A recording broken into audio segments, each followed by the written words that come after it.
এই ছেলেটাকে সবাই ব্যর্থ বলেছিল, কিন্তু আজ তার রান্নার জন্য পুরো শহর লাইন দিয়ে দাঁড়ায়। শেষটা না দেখলে জীবনের একটা বড় শিক্ষা মিস করবে। রিয়াদ ছিল এক দরিদ্র পরিবারের ছেলে। ছোট্ট টিনের ঘরে তার জীবন শুরু হলেও তার স্বপ্ন ছিল অনেক বড়। ছোটবেলা থেকেই রিয়াদের একটাই স্বপ্ন, একদিন সে নিজের একটি রেস্টুরেন্ট খুলবে।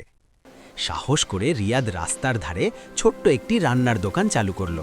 কিন্তু তার রান্না প্রথমে কেউ পছন্দ করল না। ব্যর্থতা আর কথার আঘাত তাকে ঘিরে ধরল। তবুও রিয়াদ হাল ছাড়েনি। সে ভুল থেকে শিখল, নতুন নতুন রেসিপি বানাতে লাগল। অনেক রাত সে জেগে থেকেছে, কিভাবে খাবার আরও ভালো করা যায় সেটাই ভেবেছে। একদিন তার রান্না শহরের এক ব্যবসায়ীর নজরে পড়ে। রিয়াদের জীবনে আসে বড় সুযোগ। সেই সুযোগেই রিয়াদ খুলে ফেলে নিজের ছোট্ট রেস্টুরেন্ট। ধীরে ধীরে রিয়াদের রেস্টুরেন্ট শহরের মানুষের প্রিয় জায়গা হয়ে ওঠে। রিয়াদ আজও বলে, পরিশ্রম আর ধৈর্যই সাফল্যের মূল চাবিকাঠি। হ্যালো বন্ধুরা, ভিডিওটি ভালো লাগলে ভিডিওটিতে একটি লাইক করে চ্যানেলটিকে সাবস্ক্রাইব করুন।